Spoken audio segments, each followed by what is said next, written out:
here we are. I turned down here at the next block. Thanks, mister. I'll get off there.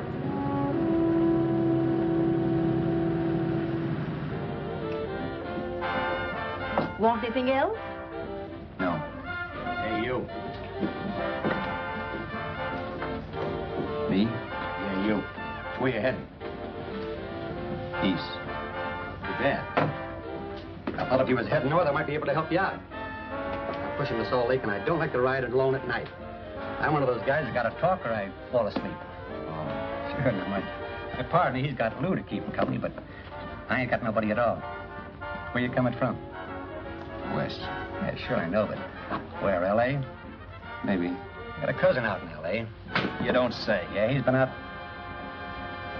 You're not much of a talker, are you? My mother taught me never to speak to strangers. Oh, a wise guy. So what? Okay, don't get sore. Just trying to be sociable, that's all. Hey, Glamorous. You change for a dime, will you?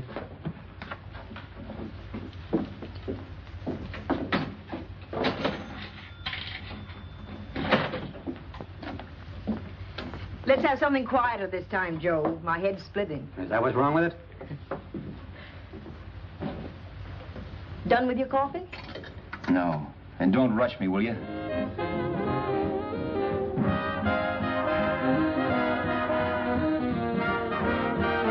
Hey, turn that off. Will you turn that thing off? What's eating you now? Yeah, what's eating you? That music, it stinks. Oh, you don't like it, huh? No, turn it off. Oh, wait a minute, pal. That was my nickel, see? This is a free country. And I play whatever I want to. Sure. And if you don't like it, you don't have to listen to it. And you can leave here anytime you want to. Okay, I'm sorry I asked. First good piece played tonight and you don't like it. Some people just ain't got any good taste.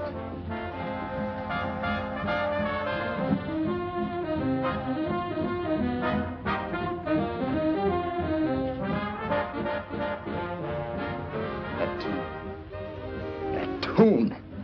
Why was there always that rotten tune? Following me around, beating in my head, never letting up.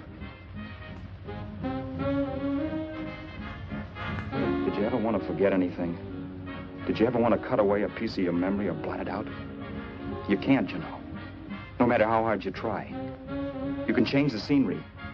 But sooner or later, you'll get a whiff of perfume where somebody will say a certain phrase or maybe hum something. Then you're licked again. I can't believe that you're in love with me. I used to love that song once. So did the customers back in the old Break of Dawn Club in New York. I can't remember a night when I didn't get at least 3 requests for it. Sue, she was always selling it too. Those were the days.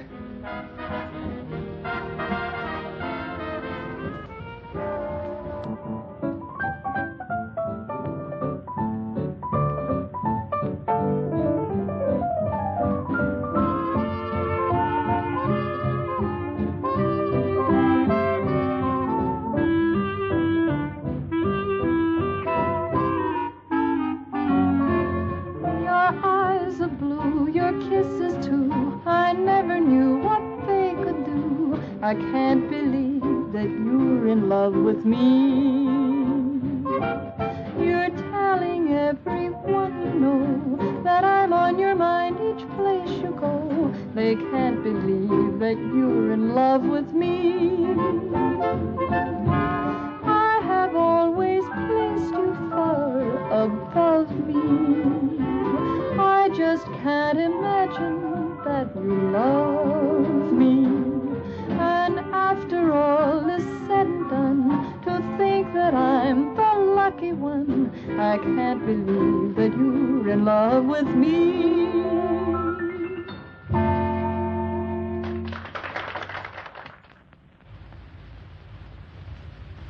It wasn't much of a club, really. You know the kind. A joint where you could have a sandwich and a few drinks and run interference for your girl on the dance floor. I pounded the piano in there every night from 8 until the place closed up, which usually meant 4 in the morning. A good job as jobs went in those days.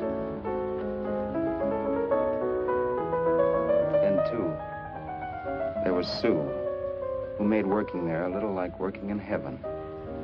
But how we felt about each other, well, there was nothing very unusual in that. I was an ordinary healthy guy, and she was an ordinary healthy girl. And when you add those two together, you get an ordinary healthy romance, which is the old story. Sure. But somehow, the most wonderful thing in the world.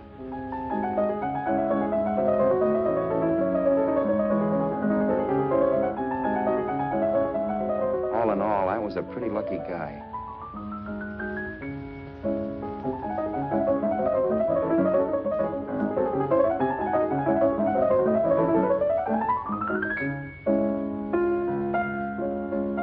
Mr. Paderewski, I presume. It's beautiful. You're going to make Carnegie Hall yet, Al? Yeah, as a janitor. I'll make my debut in the basement. I don't blame you for being bitter, darling, but you mustn't give up hope. Why, someday... Yeah, someday. If I don't get arthritis first. In the meantime, let's blow this trap.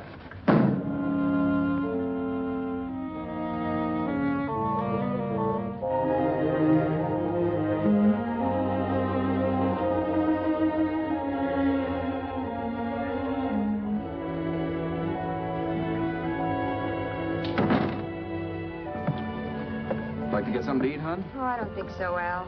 I lose my appetite working in this flea bag. Let's go home. Okay. I can't stand much more of that dump. Did you see that drunk tonight trying to paw me? No, what drunk? Does it matter what drunk? Say, what's the matter with you tonight, darling? That's the third time you started to tell me something and then stopped.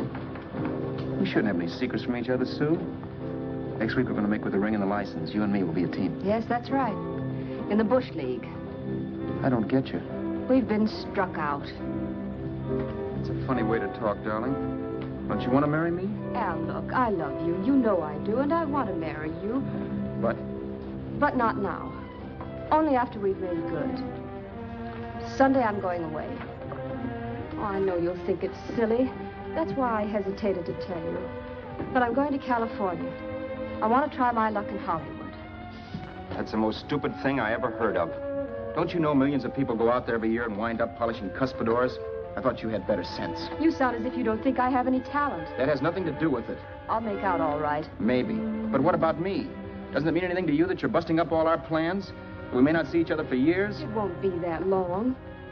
I thought you loved me. I do. You know I do. Well, here we are. Al, why can't you see my side of it? I'm young. We both are. And we've got all the time in the world to settle down. Oh, really, darling, what I'm doing is the only sane thing to do. I hate the thought of being so far away from you, but we'll be together again someday. Maybe you'll decide to come out too later on. So long. Al, aren't you going to kiss me goodnight? Sure. Why not? Good night.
Roberts. You hit the jackpot this time.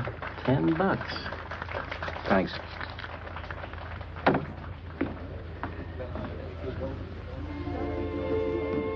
So when this drunk handed me a 10 spot after a request, I couldn't get very excited. What was it, I asked myself? A piece of paper crawling with germs.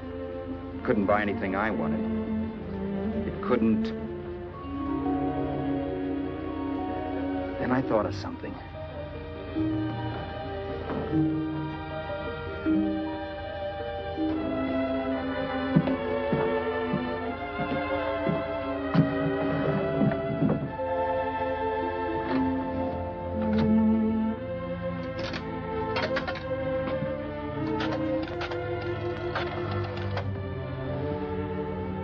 Long distance. I'd like to put a call through to Los Angeles. Miss Harvey. Sue Harvey, Harvey. The number is Crestview 65723.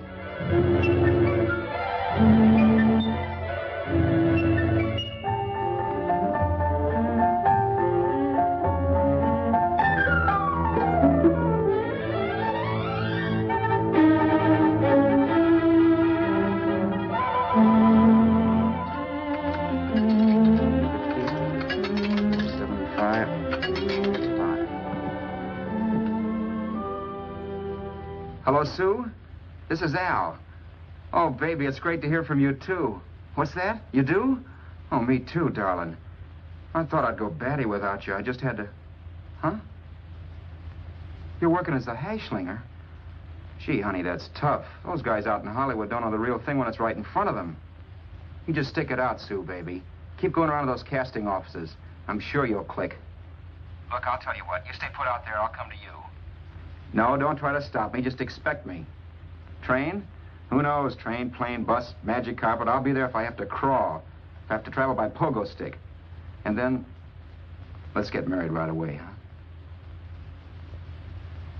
That's the stuff. That's what I've been wanting to hear you say. Well, goodbye for now. I'll be seeing you soon. Yeah. Bye. The only way I could cross country was to thumb rides. For even after hawking everything, I only had enough money to eat. Money. You know what that is. It's the stuff you never have enough of. Little green things with George Washington's picture that men slave for, commit crimes for, die for. It's the stuff that has caused more trouble in the world than anything else we ever invented. Simply because there's too little of it. At least I had too little of it. So it was me for the thumb.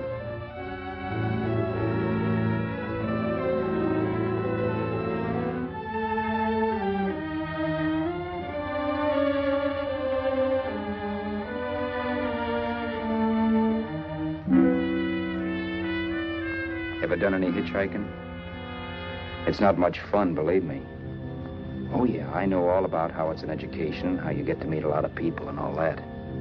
But me, from now on, I'll take my education in college, or in PS 62, or I'll send $1.98 in stamps for 10 easy lessons.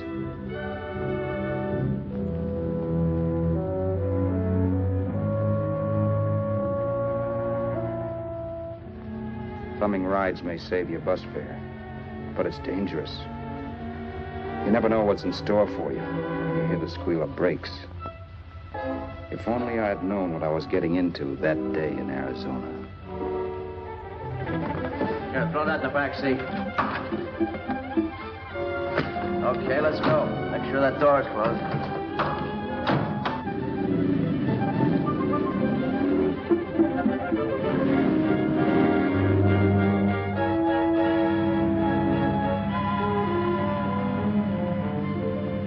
Emily Post ought to write a book of rules for guys thumbing rides. Because as it is now, you never know what's right and what's wrong. We rode along for a little while, neither one of us saying anything. I was glad of that. I never know what to say to strange people driving cars. Then, too, you can never tell if a guy wants to talk. A lot of rides have been cut short because of a big mouth. So I kept my mouth shut until he started opening up. Hand me that little box in the compartment, will you, pal? Hold the wheel, will you?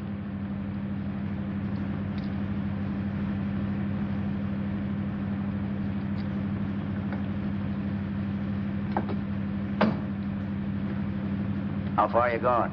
L.A. Wow, you're really traveling, aren't you? Yeah, but I don't expect to make it for a couple of years at the rate I've been promoting rides. Not much luck, huh? Sure, all bad. Not many people stop for a guy these days. Afraid of a stick-up, maybe. Well, you can't blame them. Where you coming from? New York? Well, New York. You're in luck this time. I'm going all the way. Right through to Los Angeles. You drive a car? Sure. Whenever you're tired, let me know. I'll holler. I guess at least an hour passed before I noticed those deep scratches in his right hand. They were wicked. 3 puffy red lines about 1/4 of an inch apart. He must have seen me looking at them because he said, Beauties, aren't they?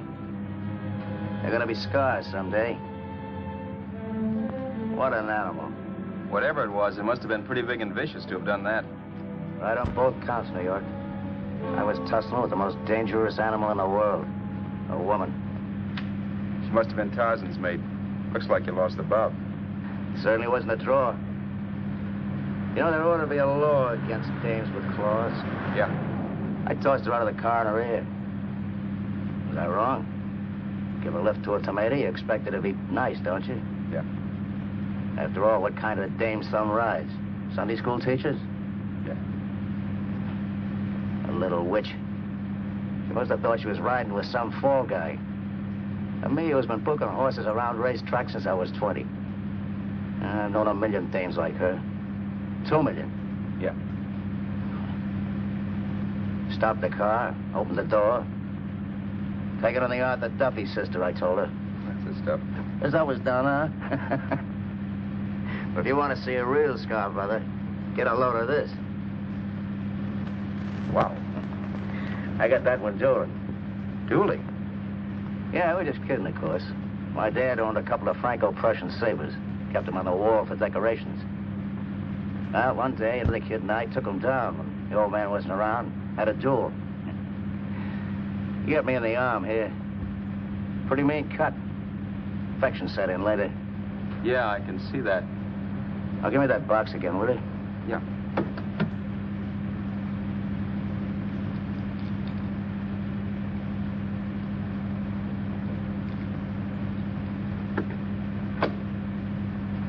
Pain made me lose my head, I guess.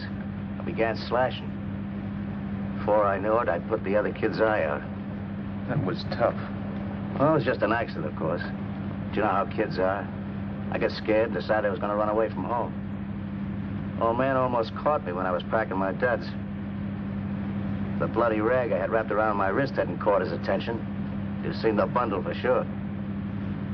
But I beat it when he was phoning for a doctor. That was 15, 16 years ago. I haven't been home since. Pull in there for a bite or something, huh? a bite or something. Brother, was I hungry. I hadn't had anything in my stomach for hours. Yet even with that gnawing in the pit of my belly, I didn't want to be in too big a rush to put on the feed bag. First, I had to make sure this guy knew the score. If I got him down on me, goodbye ticket to Hollywood. I'll wait out here for you, mister. Well, there's the money. Don't worry about paying for it. This time it's on me. Well, that's what... Haskell, think nothing of it. You make your first million, maybe you can do the same for me. Come on, New York. I gotta make the West Coast by Wednesday. There's a horse running at Santa Anita named Pirate Bicycle. You can sell to me if I'm on him. We'll make it all right. He did most of the talking during the half hour we were in the place. I ate. He rambled on about his old man, whom we hadn't heard from since he ran away as a kid. Now he happened to become a bookie. And then all about how he got rooked in Miami. One race, 38 grand. They cleaned out my book. How do you like that? That was tough luck. Yeah, and I'm supposed to be the smart guy. Well, you just wait. I'm going back to Florida next season with all kinds of jack. And you watch those stinkers run for cover. Want anything else? No, thanks. I've had plenty.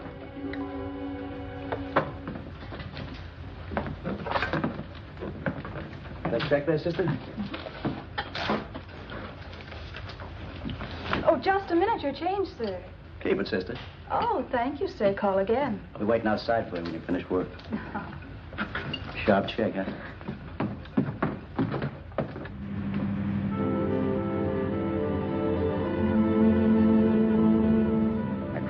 that night while Haskell slept like a log.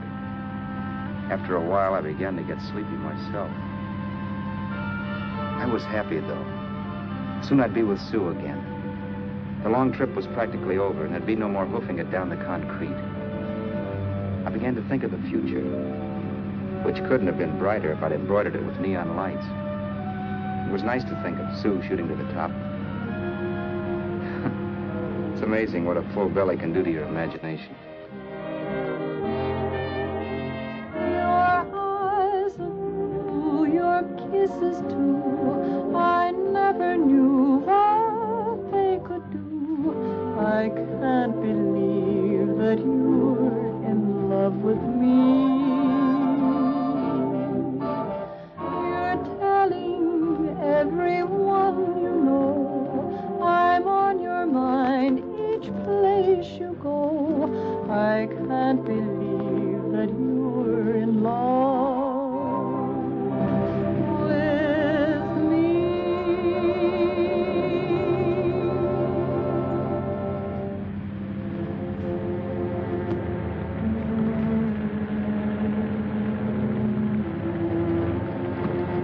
Mr. Haskell? Mr. Haskell? Mr. Haskell, wake up. It's raining. Don't you think we ought to stop and put up the top?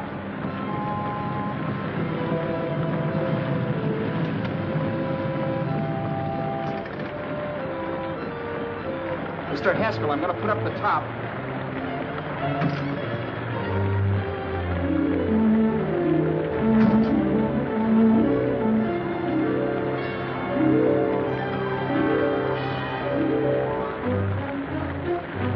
Until then, I had done things my way. But from then on, something else stepped in and shunted me off to a different destination than the one I had picked for myself. For when I pulled open that door... Mr. Haskell, what's the matter? Are you hurt? Are you hurt, Mr. Haskell? Start your sermon. I'll listen to it. But I know what you're going to hand me even before you open your mouths. You're going to tell me you don't believe my story of how Haskell died and give me that don't make me laugh expression on your smug faces. I saw at once he was dead, and I was in for it. Who would believe he fell out of the car? Why, if Haskell came too, which of course he couldn't, even he would swear I conked him over the head for his dough. Yes, I was in for it. Instinct told me to run, but then I realized it was hopeless. There were lots of people back down the road who could identify me. That gas station guy and the waitress. I would be in a worse spot then, trying to explain why I beat it. The next possibility was to sit tight and tell the truth when the cops came. But that would be crazy. They'd laugh at the truth. And I'd have my head in the noose. So what else was there to do but hide the body and get away in the car? I couldn't leave the car there with him in the gully. That would be like erecting a tombstone.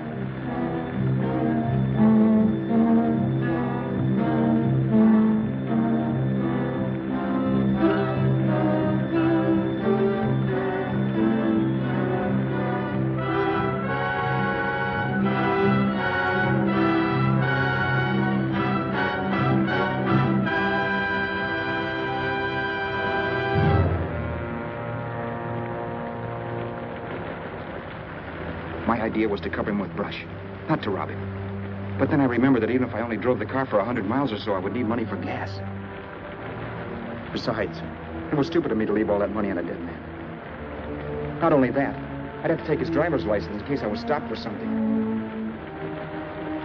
I didn't like to think about it, but by that time I'd done just what the police would say I did, even if I didn't.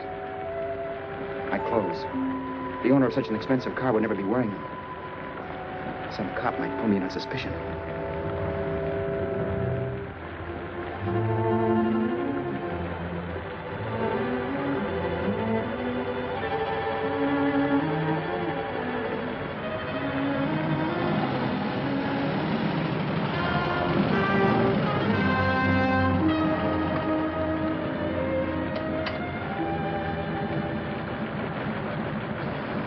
Hey, you, this your car?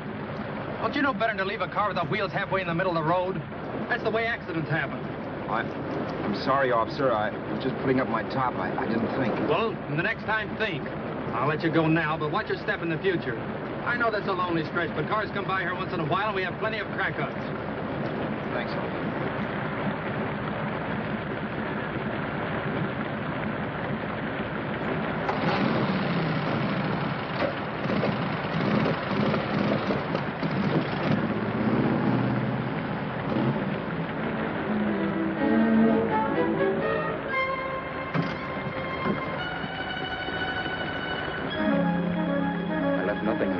me away as Roberts. If they found a dead man in the gully now, it would be me.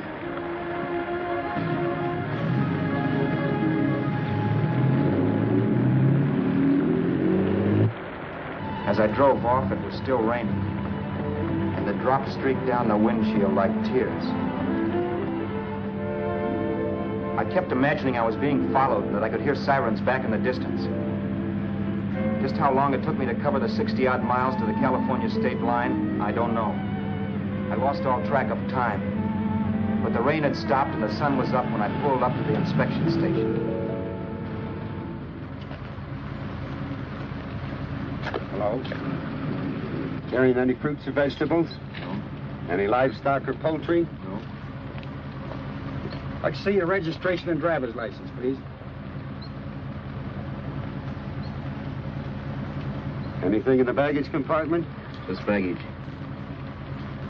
Charles Haskell, Jr., age 30, brown eyes, dark hair. Identifying marks, none. Are you Charles Haskell, Jr.?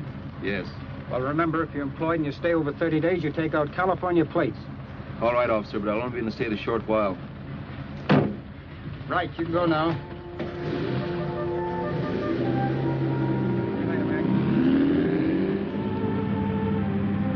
I couldn't drive any farther without some sleep. Cops or no cops, I knew I had to hit the hay and hit it hard.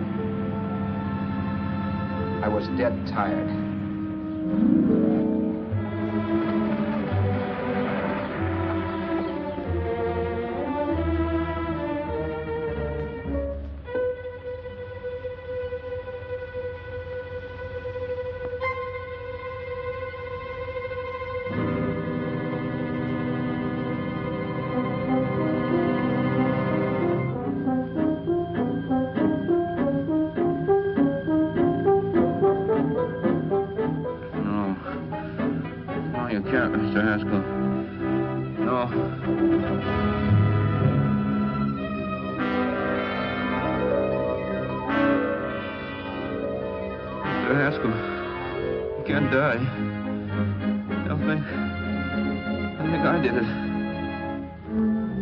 Mr. Haskell.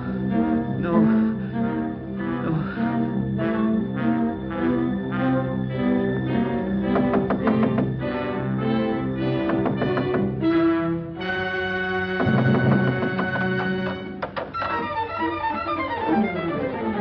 Who's there?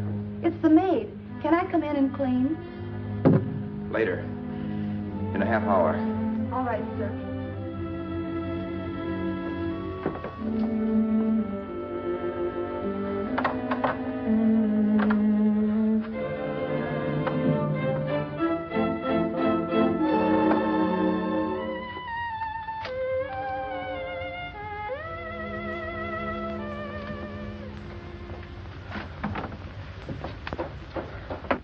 There was no time to lose. Every minute I had to be Charles Haskell was dangerous. And I'd have to be Charles Haskell until I got to some city where I could leave the car and be swallowed up.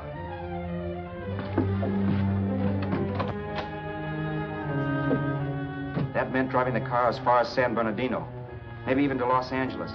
In a little town, I might be noticed, but in a city, I should be safe enough. Then, after I ditched the car, I could go on to Sue. But those 5 minutes at the state line made me realize it might be a good idea to find out a little bit about Mr. Haskell. Then if anybody asked me questions, I could give the right answers. The first thing I found out was that I had $768. This was a lot of jack, but believe me, it was the kind of money I'd rather not have.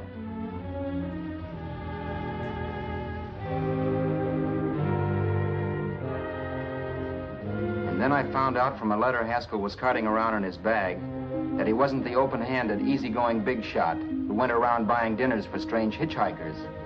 Before I got done reading it, I saw him more as a chiseler. It was written to his old man in California, the one he hadn't seen in so many years. In it, Haskell posed as a salesman of hymnals, of all things. It was easy to see where Haskell expected to raise a new stake for his book in Miami by rooking his old man. That was about all I found out from his effects, and it was enough. I told myself, maybe old man Haskell was lucky his son kicked off. He would never know it. but it saved him from taking a flyer in Sacred Literature Preferred.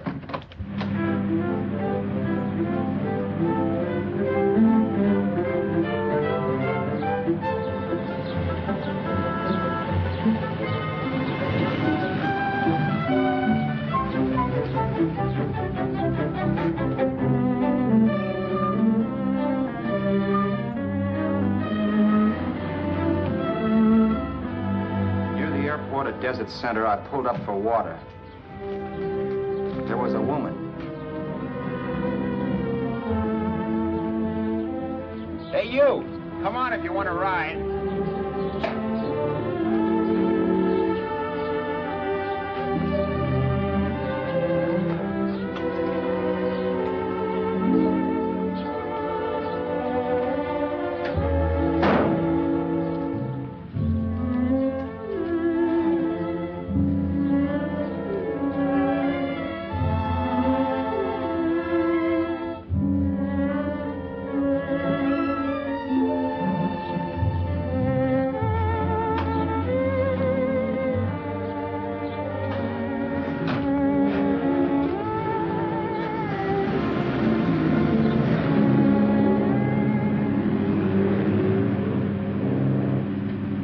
How far are you going? How far are you going? That took me by surprise, and I turned my head to look her over. She was facing straight ahead, so I couldn't see her eyes. But she was young, not more than 24. Man, she looked as if she'd just been thrown off the crummiest freight train in the world. Yet, in spite of this, I got the impression of beauty. Not the beauty of a movie actress, mind you, or the beauty you dream about when you're with your wife, but a natural beauty. A beauty that's almost homely because it's so real. Then suddenly she turned to face me. How far did you say you were going? Los Angeles? L.A.? L.A.'s good enough for me, mister. That's what I was afraid of. What'd you say? Oh, nothing, just thinking out loud. People get in trouble for doing that. What's your name? You can call me Vera if you like. You live in Los Angeles? No. Where are you coming from? Oh, back there. Needles? No. Oh, sure, Phoenix. You look just like a Phoenix girl. Are the girls in Phoenix that bad? The girl must have been pretty tired, because she fell asleep not 20 minutes after she stepped into the car. She lay sprawled out with her head resting against the far door, like Haskell. I didn't like that part of it much, but I didn't wake her up. It wasn't that this girl still worried me. I'd gotten over that funny feeling I had when she looked at me, which I put down as just my jangled nerves. With her eyes closed and the tenseness gone out of her, she seemed harmless enough. And instead of disliking her, I began to feel sorry for her. The poor kid probably had had a rough time of it. Who was she anyway? And why was she going to Los Angeles? And where'd she come from in the first place? The only thing I knew about her was her name. Not that it made any difference. A few hours more and we'd be in Hollywood. I'd forget where I parked the car and look up Sue. This nightmare of being a dead man would be over. Who this dame was, well, it was no business of mine. Where did you leave his body? Where did you leave the owner of this car? You're not fooling anyone. This buggy belongs to a guy named Haskell. That's not you, mister. You're out of your mind. That's my name, Charles Haskell. I can prove it. It's my driver's Save license. yourself the trouble, mister. Having Haskell's wallet only makes it worse. It just so happens I rode with Charlie Haskell all the way from Louisiana. He picked me up outside of Shreveport.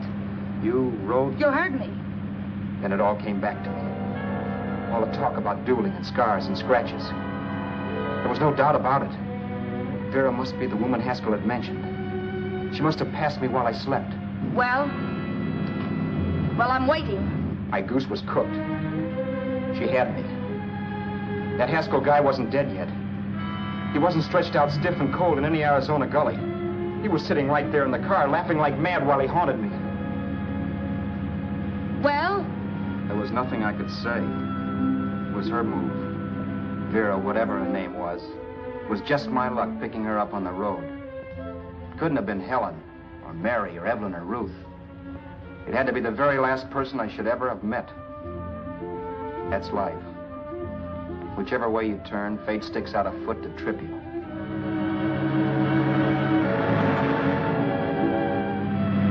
I told her everything, but she didn't believe my story. I should have saved my breath. That's the greatest cock and bull story I ever heard. So he fell out of his car. Say, who do you think you're talking to, a hick? Listen, mister, I've been around, and I know a wrong guy when I see one. What'd you do, kiss him with a wrench? Now, wait a minute. What I told you was true. You see, that's why I had to do it. You think I killed him. Well, the cops would have thought so, too. Yeah, well, maybe they still think so. What makes you so sure I'll shut up about this? Sure, I'm innocent. Give me a break, will you? It won't do me any good having you pinched. The cops are no friends of mine. Now, if there was a reward, but there isn't. Thanks. Don't thank me yet. I'm not through with you by a long shot. Let's see that roll.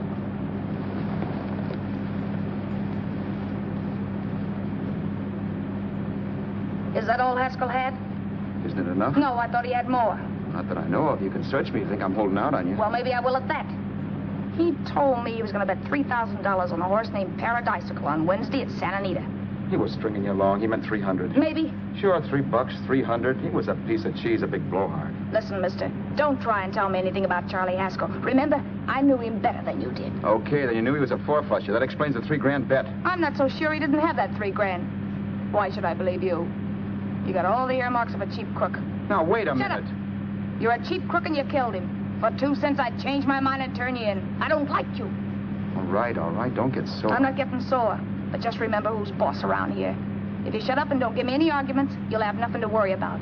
But if you act wise, well, mister, you'll pop into jail so fast it'll give you the bends. I'm not arguing. Well, see that you don't. You know, as crooked as you look, I'd hate to see a fella as young as you wind up sniffing that perfume that Arizona hands out free to murderers. I'm not a murderer. Of course you're not. Haskell knocked his own head off. He fell, that's how it happened, just like I told you. Sure, and then he made you a present of his belongings. I explained why I had to do that. Doesn't make a difference one way or another. I'm not a mourner. I liked Haskell even less than I like you. Yeah, I saw what you did to him. What do you mean? Well, scratches on his wrist. Sure, I scratched him. I'll say you did. So your idea was to drive the car a little way, maybe into San Bernardino, and then leave it. You weren't going to sell it? Sell it? You think I'm crazy? Somebody else's car? See, all I want to do is leave it somewhere and forget I ever saw it. Not only don't you have any scruples, you don't have any brains. I don't get you. Maybe it's a good thing you met me. You'd have got yourself caught, sure. Why, you dope. Don't you know a deserted automobile always rates an investigation? Huh? Look, the cops find a car. Then they get curious. They wonder where the owner is. So, all right, they don't trace Haskell. They trace you. I never thought of that. The only safe way to get rid of the car is to sell it to a dealer. Get it registered under a new name. Say, stop at the next store. I want to get a bottle and do some shopping before we hit L.A. Okay. As soon as we find a place, I'll drop you off and pick you up later. Nothing doing. You're coming in, too. From now on, you and I are like the Siamese twins. Have it your way, but I don't get the point. The point is, I don't want you to get lost. I'm not going to beat it if that's what you're afraid of. I'll say you're not. Well, I'm going to see that you sell this car so you don't get caught. Thanks. Of course, your interest wouldn't be financial, would it? You would want a small percentage of the profits. Well, now that you insist, how can I refuse? 100% will do. Fine. I'm relieved. I thought for a moment you were going to take it all. I don't want to be a hog. A few hours later, we were in Hollywood. I was recognizing places Sue had written about. It struck me that far from being at the end of the trip, there was a greater distance between Sue and me than when I started out. Vera wasn't kidding with that Siamese twins crack. She rented a little apartment as Mrs. Charles Haskell. When I objected to this, she explained that it was on account of the car. A dealer might think something was funny if he called and found we were using different names.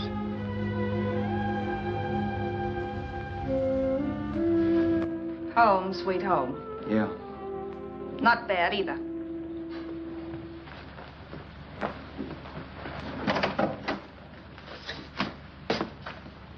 In case there's any doubt in your mind, I'll take the bedroom.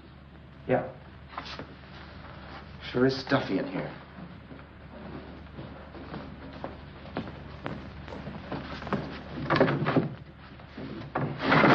Keep the window shut. Okay. The old crow downstairs said there's a folding bed behind this door.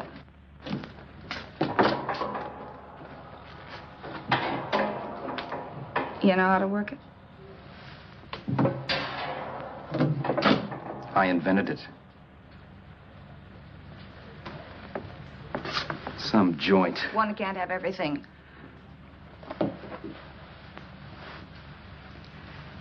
I'm first in the bathtub. I don't know why, but I figured you would be.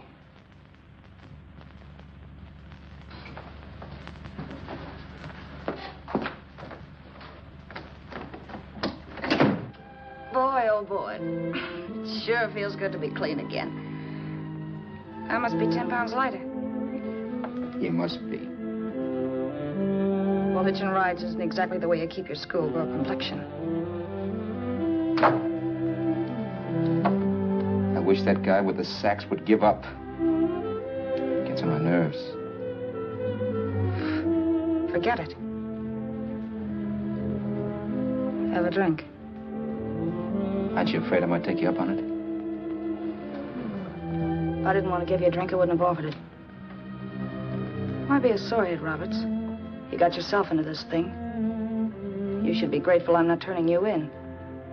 Why, if I wasn't regular, you'd be in the pen this minute, being photographed, fingerprinted, and being pushed around by the cops. So cheer up. Get rid of that long puss. Or is your conscience bothering you?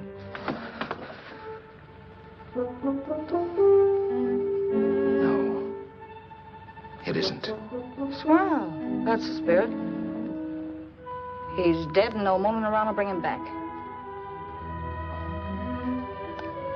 Anyway, I never could understand this worrying about something that's over and done with. Now look, Vera, for the last time I didn't kill him. Haskell was a sick man. Maybe he was dead before he fell out of the car. I don't know.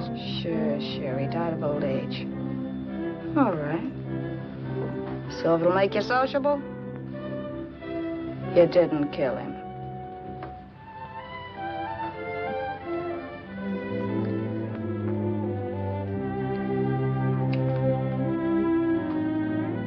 Thanks.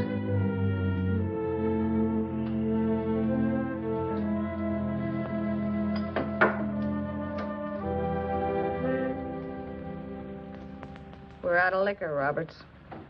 Yeah. Too bad. I felt like getting tight tonight. Well, I think you succeeded. Am I tight?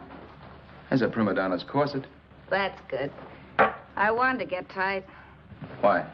What have you got to get tight about? Oh, I don't know. Few things. You should have my worries. If I had your troubles, I'd stay sober. And I've got the key to that door. Yeah. Maybe you're right. I'm always right. You know, I don't like your attitude, Roberts. Well, there's a lot of things I don't like. Sure. But life's like a ball game. You gotta take a swing at whatever comes along before you wake up and find it's the ninth inning. You read that somewhere. That's the truth, Roberts. All you do is bellyache. Taking it easy and, well, trying to make the best of things. But maybe that's what's wrong with the whole world. Get the professor. People knock themselves out trying to buck fate. Now, take you, for instance. You're lucky to be alive. Why, suppose Haskell had put open your door. You'd be playing a harp now. Think of that. You think of it. I'm tired of thinking. There's plenty of people dying this minute. I would give anything to trade places with you. I know what I'm talking about. I'm not so sure. At least they know they're done for. They don't have to sweat blood wondering if they are. Your philosophy stinks, pal. We all know we're going to kick off someday. It's only a question of when. But what got us on this subject anyway? We'll be discussing politics next. Yeah. Where'd you hide the butts? On the table, sucker.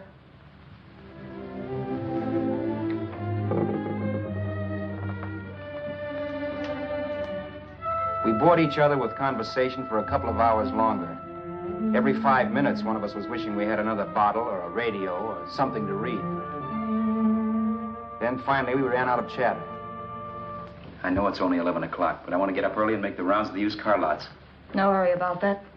We got all the time in the world. Maybe you have, but if you think I want to stay cooped up in this place any longer than I have to, you're batty. It's not a bad place. Pay plenty for diggings like this in New York. I wouldn't like it if it was the Ritz.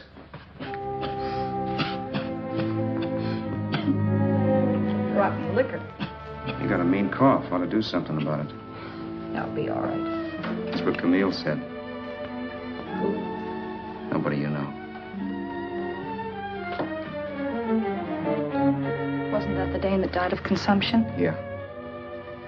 Wouldn't it be a break for you if I did kick off? You'd be free with all Haskell's dough and car. I don't want to see anybody die. Not even me. Especially not you. One person died of me. If you did, well, that's all I need. You don't like me, do you, Roberts? Like you? I love you. My favorite sport is being kept prisoner. After we sell the car, you can go to blazes for all I care. But not until then.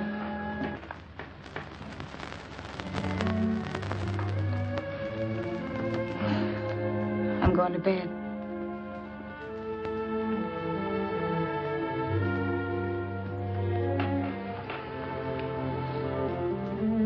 Good night, Roberts. Don't try and sneak away during the night. All the doors are locked. Anyway, if I find you gone in the morning, I'll notify the police. They'll pick you up. Don't worry, I know when I'm in a spot. Well, good night.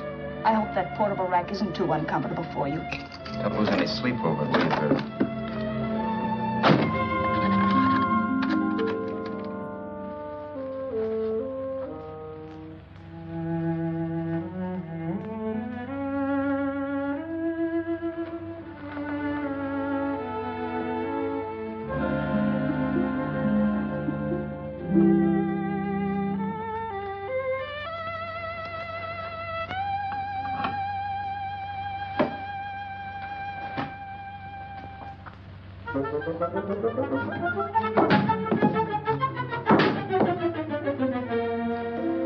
Crestview. 6, 5, 7, 2, 3. Hello? Hello? Hello? Hello?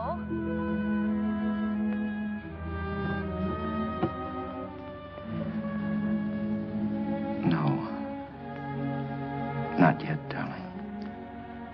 Tomorrow. Maybe. If this were fiction, I would fall in love with Vera, marry her, and make a respectable woman of her. Or else she'd make some supreme Class A sacrifice for me and die. Sue and I would bawl a little over her grave and make some crack about there's good in all of us. But Vera, unfortunately, was just as rotten in the morning as she'd been the night before. All right, I'm coming. Look, Vera, it's almost noon. So what? The dealers will be there all day? They'll be there all year, too, but it doesn't wait that long. Shut up. You make us like a husband. Well, do I rate a whistle? You sure do, but let's go. Let's go, let's go. I spent $85 and 2 hours preparing bait, and all you can say is let's go. Come on.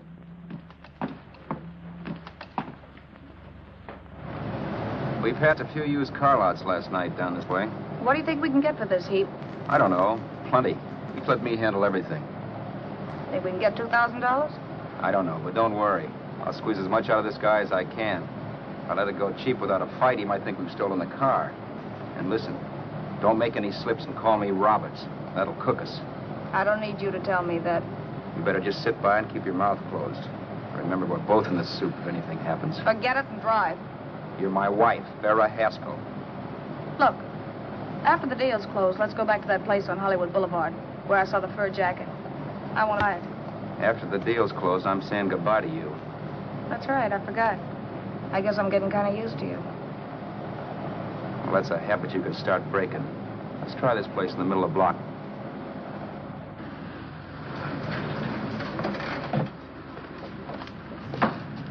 Good afternoon. What can I do for you? We're interested in selling a car. If the price is right. Well, if it's in good mechanical condition, it should blue book for about $1,600. Tony, take a look at this motor. 1,600. Are you kidding?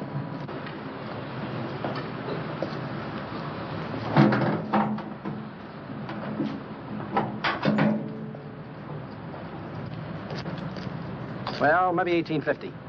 Before I let it go for 1850, I'll wreck it and collect the insurance first.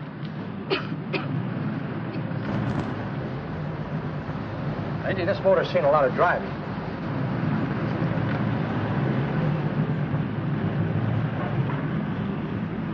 While the mechanic inspected the car, we haggled. At last, when we were all worn out, we hit a compromise. His price. Okay, it's a deal. All right, come in. We'll sign the papers. I have the ownership papers right here with me. Look, Vera, in the meantime, will you clean the dash compartment? There may be some stuff in it. All right, darling. $1,850. That dirty crook.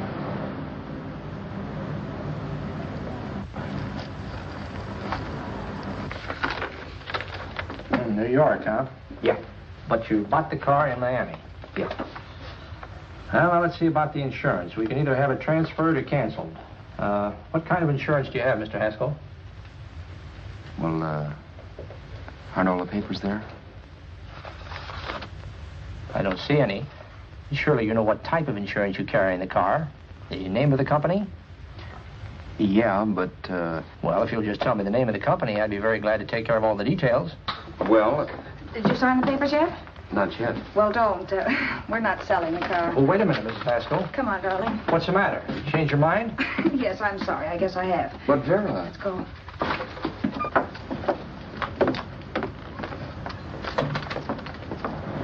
You got me out of a tight spot, Vera. But I still don't understand all this. You will in a minute. I almost threw away a gold mine. 1850 isn't to be sneezed at. The car doesn't book for as much as I thought. We're not selling the car. You want to keep it. Now, wait a minute, Vera. You said yourself I wouldn't be safe until the car was in someone else's name. I'd like to be free of this mess when I go. That's just it, Roberts. You're not going. There's a drive-in at the next corner. Pull in there and we'll get a bite to eat. And I'll explain. What is this, another one of your brilliant ideas?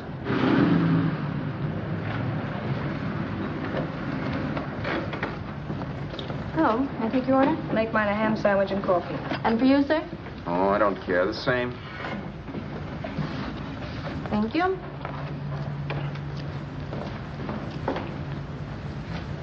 Get this, Vera. I've been pretty patient so far. I've done everything you asked me to do, but no more. Shut up. You've taken Haskell's money. You can have the dough we get from selling the car, but you're not going to keep me a prisoner. It's a good thing I bought the paper. Take a look at that. Vera, I'm in no mood. Read that.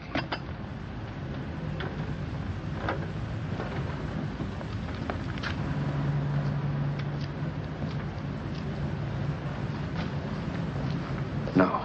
Yes. No, I won't do it. Yes, you will. You think I'm crazy? It's impossible, I tell you. Excuse me.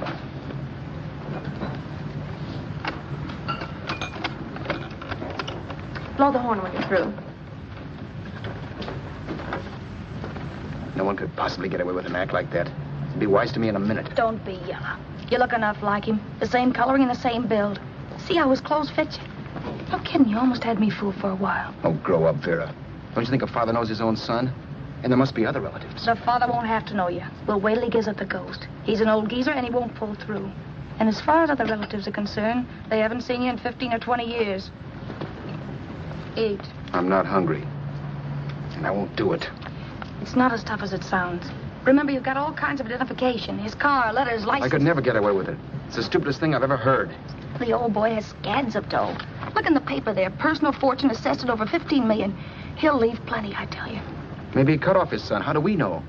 It's out, Vera. I won't have anything to do with it. I think you will. Look, Vera, I'll do anything within reason. But not that. So forget it. Find yourself another stooge. You sap. You'll be fixed for the rest of your life as Charlie Haskell. You can take your inheritance and go away.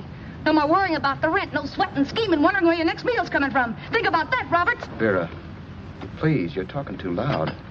On this, I'm splitting 50-50 with you. Sure, why not? We're both alike, both born in the same gutter. Now, take it easy, Vera. There's people around here. You don't know what you're talking about. We'll wait till we read that old man Haskell's dead. Then you show up. Like you read in New York that he was sick. No. Suppose he doesn't die. He will. I know he will. Something tells me. But as much as I insisted I would have no part of her scheme, Vera was taking it for granted I would. Neither of us had our mind on the cards as we played that night. I knew we were just trying to kill time between newspaper editions. This was a death watch for Vera. Maybe it was for me, too. Don't you realize if I'm caught, they'll want to know where I got the car and stuff, and they'll have me on a murder charge. If you're smart, you won't get caught. I knock for 7. And if I'm caught, don't you realize you'll be out, too? 18 points. That gives me 30. How will I be out? You'll be out $1,850 we would have gotten on the car.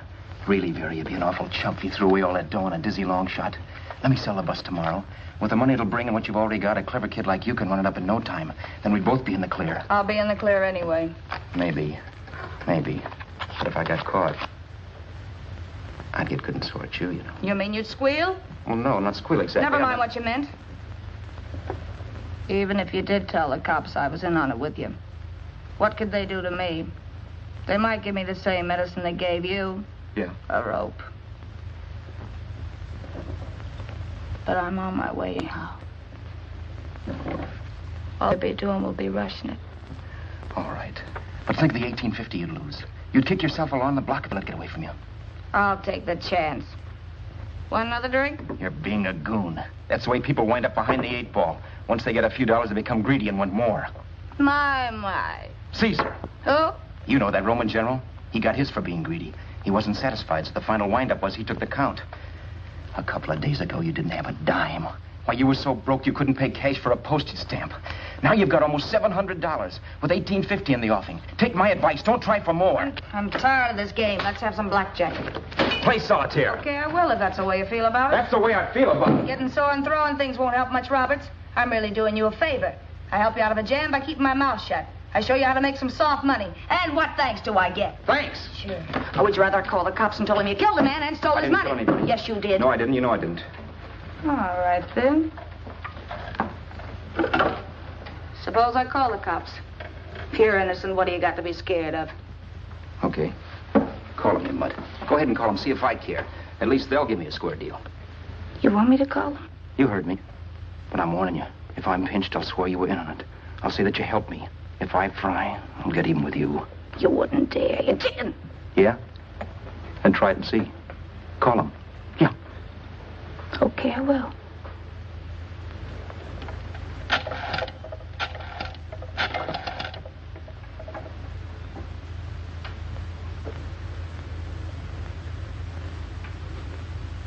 Information? I want the number of the Hollywood police station. Okay, I got it. Thanks. Wait a minute, Vera. You wouldn't do that. Well, wouldn't do that, and I'll show you if I would. Take it easy now. Let's talk this over. This was early in the evening, and the conversation, while hectic, was at least pitched low.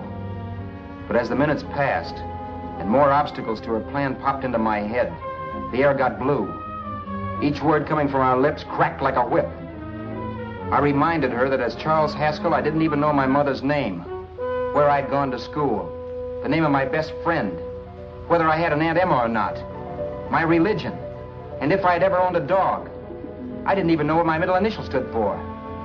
I also pointed out that the real Haskell had a scar on his forearm.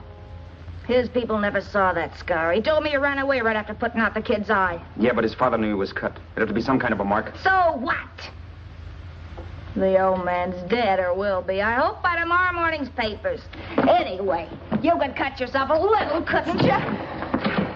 Boy, for that kind of dough, I'd let you cut my leg off. You're drunk and you're crazy mad, Vera. Turn me in if you want to, but I won't get mixed up in this. Besides, how do we know Haskell was such a phony? Maybe it wasn't the man's son at all. Maybe he just dreamed it up. Well, dreaming or not, you won't be dreaming when the law taps you on the shoulder. There's a cute little gas chamber waiting for you, Roberts. And I hear extradition to Arizona's a cinch. Where's that phone? Vera! Leave me alone. Vera! Here. I want a phone. Call police. I hate you, yellow stinker. You leave me alone. I'll let you alone when you promise to leave the phone where it is. You're drunk. You don't know what you're doing. You're hurting me. Will you promise? All right.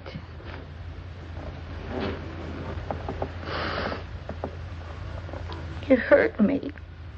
I'm sorry, but... And it's hot in here. Open up a window. It's not hot.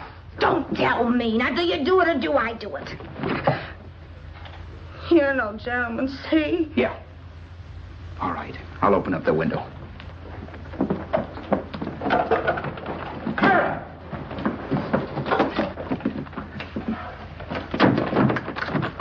Open the door. Please open the door. Vera, open the door. Don't use the phone. Listen to me. I don't like you, Roberts. You're no gentleman, see? You hurt my hand, and I'm going to get even with you.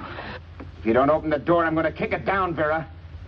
Vera, don't call the cops. Listen to me. I'll do anything you say. Vera, let me in.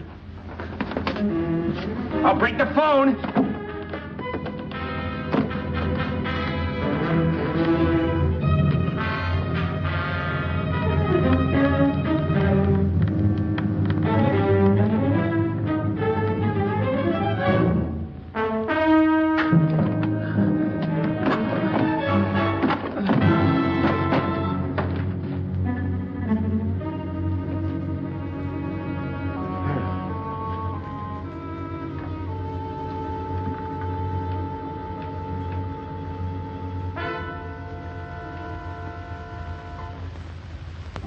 The world is full of skeptics.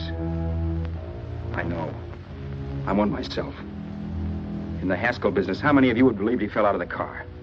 And now, after killing Vera without really meaning to do it, how many of you would believe it wasn't premeditated? In a jury room, every last man of you would go down shouting that she had me over a barrel and my only out was force.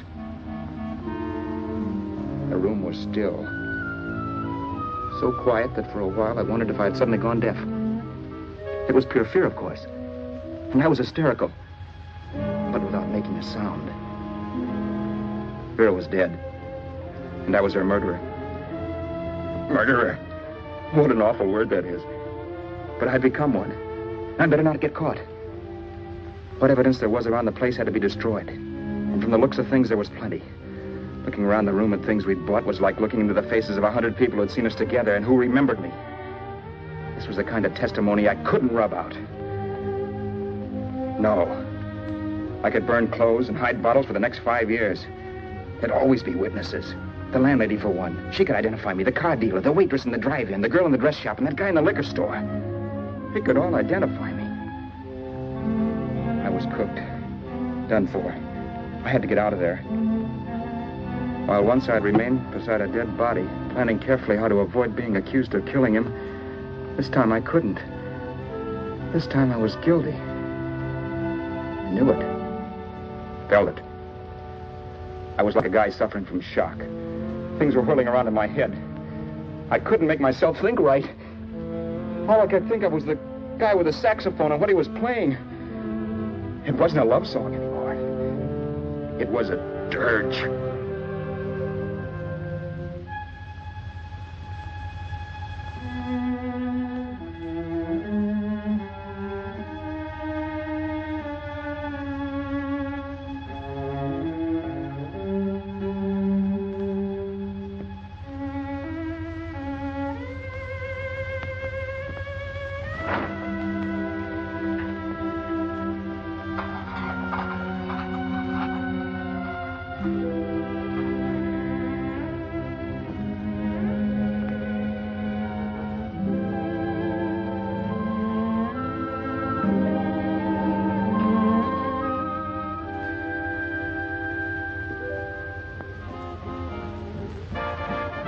Problems weren't solved.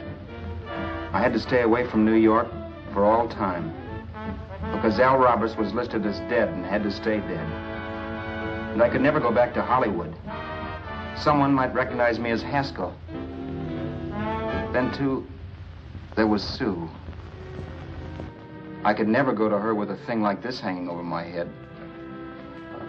All I could do was pray she'd be happy.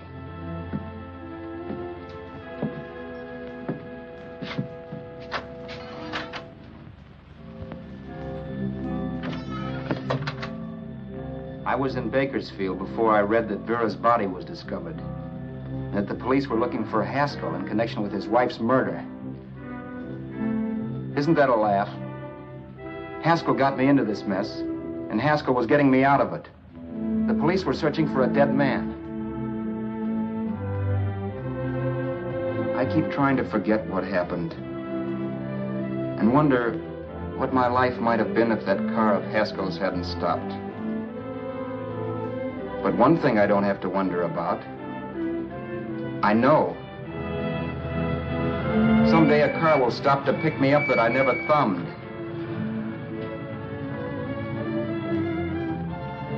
Yes. Fate, or some mysterious force, can put the finger on you or me for no good reason at all.